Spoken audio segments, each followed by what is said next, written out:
प्रयागराज महाकुंभ में माघ पूर्णिमा पर स्नान जारी है। अब तक 1 करोड़ से अधिक श्रद्धालुओं ने लगाई है डुबकी। सुबह करीब 3:30 बजे से ही संगम में श्रद्धालु कर रहे हैं स्नान। माघी पूर्णिमा में प्रयागराज में उमड़ रही है भारी संख्या में श्रद्धालुओं की भीड़। महाकुंभ में अब तक लाखों लोग लगा चुके हैं डुबकी। अपर मेला अधिकारी विवेक चतुर्वेदी ने कहा, पूरा दिन चलेगा आज स्नान। महाकुंभ में प्रमुख स्नानों के बाद पहली बार माघी पूर्णिमा पर उमड़ रही है भारी भीड़। मकर संक्रांति, मौनी अमावस्या और बसंत पंचमी के प्रमुख स्नान के बाद हो रहा स्नान। माघी पूर्णिमा पर प्रयागराज महाकुंभ में स्नान जारी है। विदेशों से भी आस्था की डुबकी लगाने के लिए पहुंच रहे हैं श्रद्धालु। आज 2 करोड़ से अधिक श्रद्धालुओं की डुबकी लगाने की अनुमान है। महाकुंभ में माघी पूर्णिमा को लेकर तगड़े सुरक्षा के इंतजाम है। सीएम योगी मॉनिटरिंग रूम में बैठकर लगातार निगरानी कर रही हैं। आला अधिकारी लगातार मेला क्षेत्र में जायजा ले रहे हैं। यूपी के सीएम योगी आदित्यनाथ ने पावन स्नान पर्व माघ पूर्णिमा की शुभकामनाएं दी हैं। कहा, पुण्य स्नान हेतु पधारे सभी पूज्य साधु संतों, धर्माचार्यों, कल्पवासियों और श्रद्धालुओं का हार्दिक अभिनंदन। माघ पूर्णिमा के अवसर पर चांद पूरा दिखा। पावन पर्व पर संगम में लगातार आस्था की डुबकी लगा रहे हैं श्रद्धालु। लगातार घाट की ओर बढ़ रहे हैं लोग। अक्षय वट और बड़े हनुमान मंदिर को बंद किया गया है। माघ पूर्णिमा के अवसर पर त्रिवेणी संगम पर पवित्र स्नान करने के लिए भारी संख्या में उमड़ रहे लोग। कल से महाकुंभ नगर में जुटना शुरू हो गए थे श्रद्धालु। शहर में अभी भी लोगों का आना जारी है। आज के स्नान के पर्व के साथ ही खत्म हो जाएगा कल्पवास। करीब 10 लाख संत महात्मा और श्रद्धालु संगम की रेती पर 1 महीने से कर रहे हैं कल्पवास। माघ पूर्णिमा पर अयोध्या में उमड़े बड़ी संख्या में श्रद्धालु। पावन पर्व पर सरयू के किनारे दिखी श्रद्धालुओं की भारी भीड़। सभी घाटों पर आस्था की डुबकी लगा रहे हैं श्रद्धालु।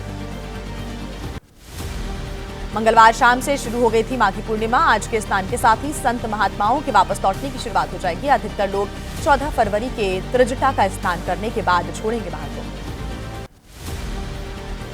श्रद्धालुओं की हिफाजत के लिए जल थल नभ में 133 एम्बुलेंस तैनात हैं। हाई अलर्ट पर महाकुंभ नगर के 43 अस्पताल हैं। 125 एम्बुलेंस के अलावा 7 रिवर एम्बुलेंस, 1 एयर एम्बुलेंस भी तैनात। महाकुंभ की व्यवस्थाओं का आला अधिकारी लगातार जायजा ले रहे हैं। एडीजी जोन, डीआईजी कुंभ और मेला अधिकारी लगातार निगरानी कर रहे हैं। लोगों से फेक न्यूज पर ध्यान न देने की अपील। प्रयागराज महाकुंभ पहुंचे श्रद्धालुओं ने लगाया अव्यवस्था का भी आरोप। पैदल चलने की वजह से श्रद्धालुओं को थोड़ी परेशानी हो रही है। दुकानदारों पर भी लगा रही है मनमाना दाम वसूलने का आरोप। तो वही देखिए, महाकुंभ की व्यवस्थाओं को लेकर विपक्ष योगी सरकार पर सवाल उठा रहा है। तो यूपी का पुलिस प्रशासन श्रद्धालुओं की भीड़ को नियंत्रित करने में लगा हुआ है। 9 सेकंड न्यूज में महाकुंभ की व्यवस्था से जुड़ा हर अपडेट आपको दिखाते हैं। यात्रियों की सुरक्षा को देखते हुए प्रयागराज के सभी रेलवे स्टेशन पर खास इंतजाम है। प्रयागराज जंक्शन समेत शहर के सभी 9 रेलवे स्टेशन से लगातार चल रही है स्पेशल ट्रेन। कोच में दिख रही है भारी भीड़। प्रयागराज के सभी रेलवे स्टेशनों पर भारी भीड़ है। शहर में हर ट्रेन रूट के लिए बनाए गए हैं अलग अलग आश्रय स्थल। सीधे रेलवे स्टेशन पर कराई जा रही है एंट्री। प्रयागराज में पुलिस ने श्रद्धालुओं को बांटे पानी की बोतल्स और पेठा। शाहगंज थाना पुलिस ने लीडर रोड पर की श्रद्धालुओं की मदद। अधिकारियों ने भी पुलिस कर्मियों की सेवा भाव की प्रशंसा की है। यूपी के सीएम योगी ने श्रद्धालुओं का अभिनंदन किया। कहा, मंगलवार को 1 करोड़ 34 लाख से अधिक लोगों ने लगाई आस्था की डुबकी। सभी पूज्य साधु संतों, कल्पवासियों और श्रद्धालुओं का हार्दिक अभिनंदन। प्रयागराज में पूरी तरह साफ करने के बाद ही गंगा में भेजा जा रहा है अब नाले का पानी। जल निगम का सीवेज ट्रीटमेंट प्लांट लगातार काम कर रहा है। केवल गंगा में भेजा जा रहा है स्वच्छ पानी। महाकुंभ में स्नान के लिए प्रयागराज जा रहे यात्रियों की रेलवे स्टेशन पर भारी भीड़ देखने को मिली। महाकुंभ स्पेशल के अलावा प्रयागराज होकर गुजरने वाली हर ट्रेन का बुरा हाल है। आरक्षित सीट तक भी नहीं पहुंच पा रहे अपने यात्री। एबीपी न्यूज के कैमरे में कैद हुई आनंद विहार टर्मिनल पर फैली हुई अव्यवस्थाएं। प्रयागराज होकर रीवा जाने वाली ट्रेन आते ही मची अफरा तफरी। कोच और टॉयलेट की खिड़की तक से घुसते हुए नजर आ रहे हैं लोग। आनंद विहार रेलवे स्टेशन पर दिखी भारी अव्यवस्था। रेलवे स्टेशन पर नहीं दिखे रेलवे अधिकारियों के दावे। अधिकारियों के द्वारा जो दावे किए गए उनकी पोल खुली। यात्रियों को ट्रेन में चढ़ते समय नहीं दिखी कोई सुरक्षा व्यवस्था। एबीपी न्यूज की टीम को देखकर हरकत में आया रेलवे सुरक्षा बल। यात्रियों की मदद करने की बजाय स्टेशन से पूरी टीम को निकाला गया बाहर। रेलवे स्टेशन की व्यवस्था की कर रही थी पड़ताल। आरा जंक्शन पर भी महाकुंभ जाने के लिए बड़ी संख्या में उमड़ रही हैं श्रद्धालु। स्पेशल ट्रेन का टिकट लेकर खड़े रह गए, आरक्षण करवाए गए यात्री। कई रेगुलर ट्रेन की कोच के नहीं खुले दरवाजे तक। महाकुंभ जाने के लिए आरा जंक्शन पर यात्रियों की भारी भीड़ है, बुरा हाल है। एसी और स्लीपर कोच में यात्रियों का कब्जा है। जंक्शन पर रुकी ट्रेन का दरवाजा तक नहीं खुला। टिकट वाले यात्रियों की ट्रेन छूट गई। वाराणसी के पंडित दीनदयाल स्टेशन पर भी बुरा हाल है। कई कुंभ स्पेशल्स का बावजूद जान जोखिम में डालकर ट्रेन के डिब्बे में घुसते हुए नजर आए यात्री, जिसे जहां जगह मिली उसी में हुआ सवार।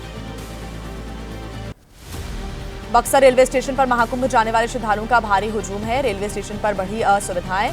एसी बना जनरल कोच में नहीं चढ़ पा रहे हैं आरक्षण कराए गए यात्री। बिहार के गया स्टेशन पर प्रयागराज होकर गया जाने वाली महाबोधि एक्सप्रेस में भी चढ़ने के लिए अफरा तफरी। किसी तरह कोच में घुसते हुए नजर आ रहे थे लोग। भीड़ की वजह से प्लेटफॉर्म तक पहुंचना हो गया मुश्किल। चित्रकूट से प्रयागराज बॉर्डर तक जगह जगह जाम जैसे हालात हैं। चित्रकूट में दिखी श्रद्धालुओं की भारी भीड़। नेशनल हाईवे पर प्रयागराज जाने वाले वाहनों की लंबी लंबी कतारें हैं। रीवा में प्रयागराज महाकुंभ जा रहे श्रद्धालुओं से मिले एमपी के डिप्टी सीएम राजेंद्र शुक्ल। कई जगहों पर व्यवस्थाओं को लेकर जायजा भी लिया है। हाईवे पर कुछ दिन पहले ही यहां पर जाम लगा हुआ था। एमपी से प्रयागराज जाने वाले श्रद्धालुओं की मुश्किलें बढ़ गई हैं। भोपाल में ट्रैवल वेंडर्स का जाने से इनकार। कहा जाम की वजह से 3 दिन की बुकिंग में 5 दिन में लौट रही हैं गाड़ियां। प्रयागराज महाकुंभ से लौट रहे तीर्थयात्री जाम में फंसे हुए हैं। सासाराम नेशनल हाईवे पर फंसे लोगों ने बताया 15 घंटे से हाईवे पर ही रुके हुए हैं वाहन। रास्ते में ही खाना बनाने को मजबूर हुए लोग। माघी पूर्णिमा पर वाराणसी में सुरक्षा के तगड़े इंतजाम हैं। ड्रोन से की जा रही गंगा घाट की निगरानी। आला अधिकारी लगातार व्यवस्थाओं का जायजा ले रहे हैं। वाराणसी में बड़ी संख्या में उमड़ रहे श्रद्धालुओं ने कहा दावों के मुताबिक व्यवस्था नहीं है। वीआईपी के आगमन ने और बढ़ाई श्रद्धालुओं की परेशानी। महाकुंभ को लेकर सियासी वार पलटवार भी जारी। अखिलेश यादव का बीजेपी पर निशाना। सनातन धर्म के मार्ग पर चलने वाले लोग देख रहे हैं। इन लोगों की नाकामी से तमाम सनातनियों की जान गई। यूपी के मंत्री दयाशंकर सिंह का पलटवार। शुरू से डिंपल यादव और अखिलेश यादव को केवल कमियां दिख रही हैं। यह दुनिया का सबसे बड़ा आयोजन भारत के लिए गर्व का विषय है। सांसद चंद्रशेखर रावण का योगी सरकार पर निशाना। कहा कुंभ में हर जगह को देखने को मिल रही अव्यवस्थाएं। इवेंट बनाकर आस्था का किया जा रहा अपमान।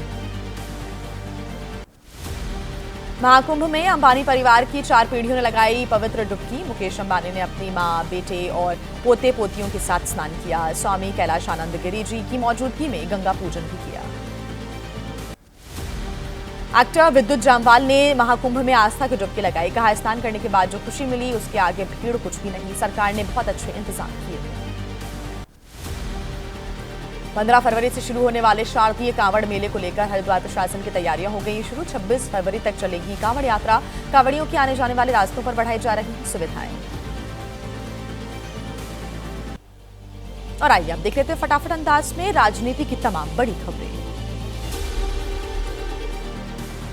चंडीगढ़ में आज होगी किसान संगठनों की बैठक। संयुक्त किसान मोर्चा, शंभू और खन्नौरी बॉर्डर पर आंदोलन कर रहे किसान संगठनों में एकता को लेकर बैठक होनी है। एसकेएस गैर राजनीतिक बैठक में नहीं होगा शामिल। शंभू और खन्नौरी बॉर्डर पर किसानों के आंदोलन का कल 1 साल पूरा हो जाएगा। आज खन्नौरी बॉर्डर पर होगी किसान महापंचायत। आमरण अनशन पर बैठे किसान नेता जगजीत सिंह डल्लेवाल करेंगे संबोधित। दिल्ली के ओखला से आम आदमी पार्टी के नवनिर्वाचित विधायक अमानतुल्लाह खान फरार हो गए हैं। एफआईआर में दिल्ली पुलिस ने संगठित अपराध और दंगे से जुड़ी संगीन धाराएं भी जोड़ दी है। अमानतुल्लाह के समर्थकों पर भी मुकदमा हुआ दर्ज। सीएम बीरेंद्र सिंह के इस्तीफे के बाद मणिपुर बीजेपी में हलचल हो गई है तेज। राज्य प्रभारी संबित पात्रा और प्रदेश अध्यक्ष ने राज्यपाल से मुलाकात की। एनपीएफ और जेडीयू के नेता भी रहे साथ। कांग्रेस संगठन में फेरबदल हुआ शुरू। भक्त चरण दास बनाए गए हैं ओडिशा प्रदेश कांग्रेस के अध्यक्ष। पूर्व केंद्रीय मंत्री भक्त चरण दास बिहार और तेलंगाना के लिए रह चुके हैं पार्टी के प्रभारी। पार्टी की तरफ से मिले कारण बताओ नोटिस पर हरियाणा के कैबिनेट मंत्री अनिल विज ने कहा तय समय के अंदर दे दूंगा जवाब। अनुशासनहीनता के लिए भेजा गया है कारण बताओ नोटिस। गाजियाबाद में लोनी के विधायक नंद किशोर गुर्जर के बिगड़े बोल, पुलिस को कहें अपशब्द। साप्ताहिक बाजार लगाने का मामला, बीच कॉलोनी में लगे बाजार को हटा रही थी पुलिस। तमिलनाडु बीजेपी प्रदेश अध्यक्ष अन्नामलाई ने खत्म किया अपना उपवास। पिछले 48 दिनों से उपवास पर थे। कहा, हमने लिया है संकल्प, तमिल धरती से डीएमके को सत्ता से हटाकर ही दम लेंगे। महाराष्ट्र के डेप्यूटी सीएम एकनाथ शिंदे को मिला मराठा राष्ट्रीय गौरव अवार्ड। 18वें अखिल भारतीय मराठी साहित्य सम्मेलन में सम्मानित हुए हैं। बतौर सीएम उनके फैसलों के लिए उन्हें सम्मानित किया गया। मध्य प्रदेश के दमोह पुलिस ने एक व्यक्ति को गिरफ्तार किया। यूपी के सीएम के खिलाफ अभद्र टिप्पणी की थी। फेसबुक पर फर्जी आईडी के जरिए नेताओं पर लगातार कर रहा था आपत्तिजनक टिप्पणियां। यूपी के सीएम योगी आदित्यनाथ को धमकी देने का मामला आया सामने। मुरैना में आरोपी के गांव में एसटीएफ ने तलाशी ली है। खुफिया अधिकारियों ने जांच की। पुलिस अधिकारियों को फोन पर धमकी दी। दिल्ली में ऊर्जा के भविष्य पर बड़ी चर्चा चल रही है। 120 देशों के प्रतिनिधि इस चर्चा में शामिल हैं। इंडिया एनर्जी वीक में भारत की भूमिका और ऊर्जा को लेकर भारत के विजन से जुड़ी तमाम बड़ी खबरें 9 सेकंड न्यूज में। जैक्सन ग्रीन और एनटीपीसी की तैयारी। बनाया जा रहा भारत का पहला ग्रीन हाइड्रोजन रिफ्यूलिंग स्टेशन और दुनिया का पहला CO2 से 4G इथेनॉल उत्पादन संयंत्र। इंडिया एनर्जी वीक में पहले दिन राष्ट्रीय ग्रीन हाइड्रोजन मिशन के तहत भारत में हाइड्रोजन को अपनाने की रणनीति का प्रदर्शन। मिशन के तहत पहले ही की गई है कई पहले। ऊर्जा ट्रांजिशन में भारत की बड़ी छलांग, हाइड्रोजन और हरित ऊर्जा पर जोर। मंत्री हरदीप सिंह पुरी ने की हाइड्रोजन बस की सवारी। साथ मौजूद थे foreign delegates. India Energy Week में पेट्रोलियम मंत्री हरदीप सिंह पुरी ने जोर दिया, ऊर्जा सेक्टर में हो रहे बदलावों और लंबे लक्ष्यों के मौजूदा चुनौतियों को संतुलित करने की भी जरूरत है। ग्रीन पावर इंटरनेशनल ने एनटीपीसी के साथ करार किया। कंपनी के कार्बन कैप्चर और हाइड्रोजन नवाचारों में योगदान किया। कार्बन उत्सर्जन घटाने और टिकाऊ ऊर्जा समाधानों को बढ़ावा देना है लक्ष्य। इंडिया एनर्जी वीक 2025 में गेल की खास हिस्सेदारी है। आयोजन में गेल का स्टॉल बना है। भारत की ऊर्जा यात्रा को दर्शाने के लिए आकर्षण का प्रमुख केंद्र है। दिल्ली के द्वारका यशोभूमि कन्वेंशन सेंटर में 14 फरवरी तक चलेगा India Energy Week. PM Modi ने कल वर्चुअली उद्घाटन किया था। वीडियो मैसेज में कहा, भारत के एनर्जी सेक्टर में है नई संभावनाएं।